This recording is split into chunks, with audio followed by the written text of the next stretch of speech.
Os caríssimos filhos e filhas na fé aqui presentes na nossa veneranda Igreja Matriz de São Geraldo e aqueles que estão rezando conosco através das redes sociais.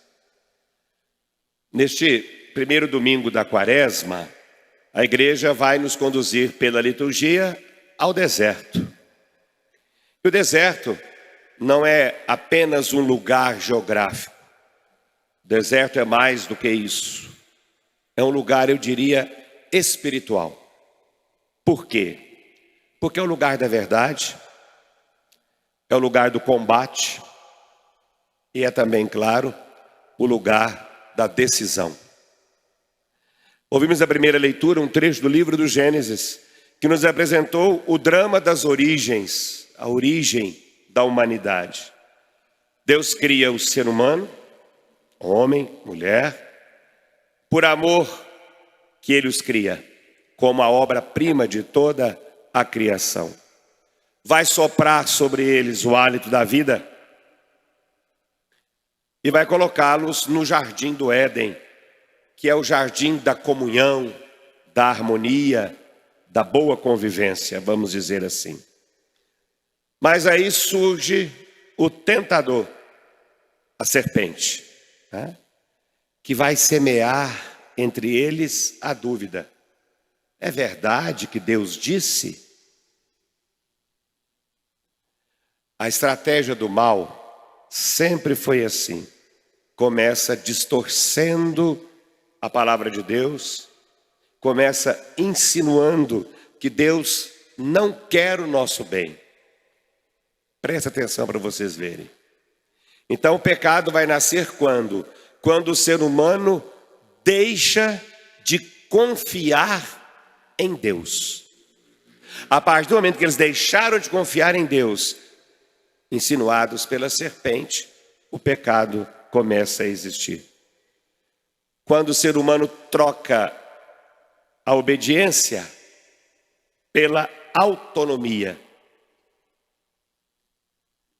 quando prefere ser como Deus, em vez de ser como filho de Deus. Ouvimos na segunda leitura um trecho da carta de Paulo, escrevendo aos cristãos de Roma e a cada um de nós aqui reunidos nesta noite. E Paulo vai fazer uma comparação, digamos assim, um paralelo muito profundo neste trecho da sua carta aos Romanos.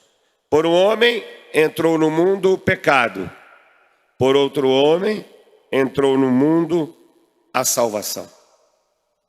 Então, Adão, o primeiro homem, representa o quê? Toda a humanidade ferida. Ferida por quem? Pelo pecado. Já Jesus representa toda a humanidade restaurada. Restaurada por quê? Pela sua graça. Restaurada pelo seu sacrifício na cruz. Então, se pelo primeiro homem veio a desobediência, pelo segundo veio a obediência. A desobediência que leva à perdição. A obediência que leva à salvação. E aqui nós chegamos então no ponto central da liturgia da palavra, que é o Evangelho. Mateus nos apresenta Jesus sendo conduzido ao deserto. Interessante que ele não foge desse combate. Pelo contrário, ele o enfrenta. E no deserto, Jesus sofre três tentações. Que no fundo, são todas as tentações que eu e você sofremos no dia a dia. Primeira tentação, transformar a pedra em pão. Foi o que o diabo pediu para ele. Que tentação é essa? É a tentação de reduzir a vida ao material, ao imediato, ao ter. O que vale a pena? Ter. Se não tem, não vale a pena. É a grande tentação. A primeira que Cristo sofreu. É o vale quanto pesa. Pesou muito, vale. Não pesou, não vale. O que é o peso? É o ter. A segunda tentação, atirar-se do alto do templo, é a tentação da vaidade. Sobretudo a vaidade espiritual. é a vaidade de querer manipular Deus. E a hora que a gente não consegue, a gente fica bravo com Deus e abandona a fé. Buscar o espetáculo. Se não tiver plateia, não serve. E a terceira e última tentação: adorar o diabo para se ter poder. Quem é o diabo? O diabo é o opositor. A palavra diabo significa adversário. Então, adorar o diabo para ter poder é a tentação do domínio, do estar por cima, a tentação do sucesso. Custe ele o que custar. Para se ter sucesso, passa por cima do que tiver que passar. Então percebam, são as mesmas raízes do pecado original. Prazer, poder e o orgulho, que é o ter. Mas Jesus vai responder de um modo bem diferente ao diabo. Um modo diferente com que Adão respondeu ao diabo, lá representado no início pela serpente. Adão duvidou da palavra, tanto que ele acreditou na serpente. Jesus se apoiou na palavra para vencer o diabo. Onde Adão cedeu, Jesus permaneceu firme. E Jesus vai vencer não com argumentos humanos, mas com fidelidade à palavra. Sempre que Jesus fala quando ele vai rebater o tentador: está escrito, mas também está escrito. Ele se baseia na palavra para vencer as tentações. E aqui está o ensinamento principal desta quaresma. O combate espiritual, esse combate que nós temos diariamente com todas as tentações que nos afloram, se vence como? Com intimidade com Deus. Quem é íntimo de Deus tem facilidade para vencer todas as suas tentações. Então eu diria que esse caminho quaresmal que nós estamos iniciando é um caminho de volta àquilo que é a essência. Lembremos, o deserto não é vazio, é lugar de reencontro. Quaresma é o tempo de reencontro. Reencontro com Deus, com os irmãos e conosco mesmos, conforme refletimos na quarta-feira de cinzas. E o que vai nos proporcionar esses encontros? A oração, a penitência e a prática da caridade.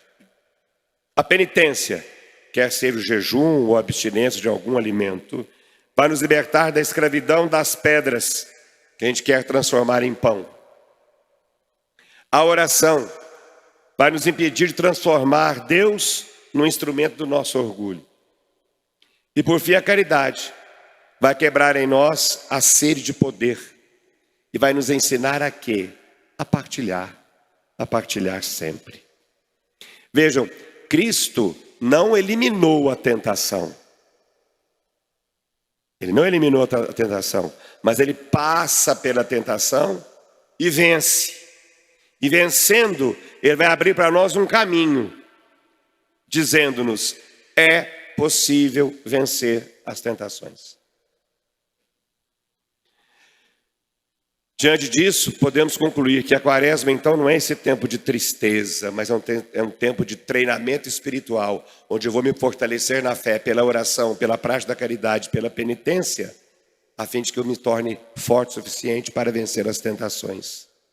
Não é um tempo de culpa, é um tempo de conversão.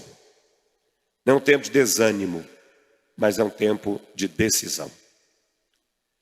Talvez cada um de nós, e é importante saber isso, saiba qual é o seu deserto hoje.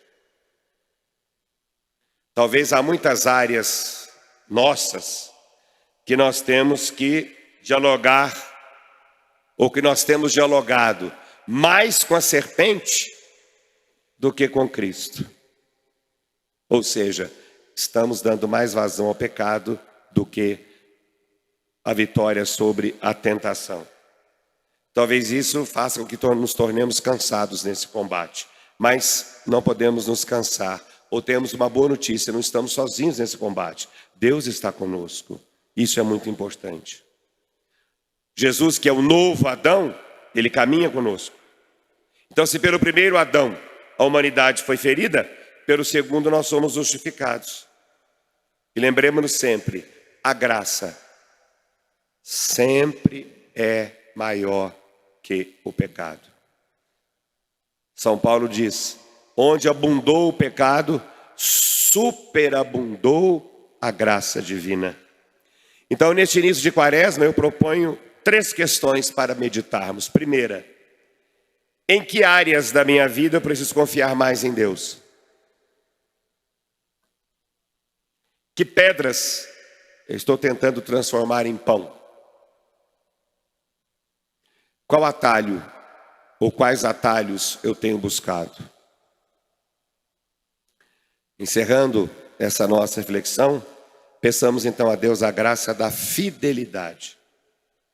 Que essa quaresma seja um caminho, um itinerário para uma transformação verdadeira, profunda, não superficial, a fim de que na Páscoa, transformados, renovados, possamos de verdade celebrar não apenas um rito muito bonito, mas uma vida verdadeiramente renovada.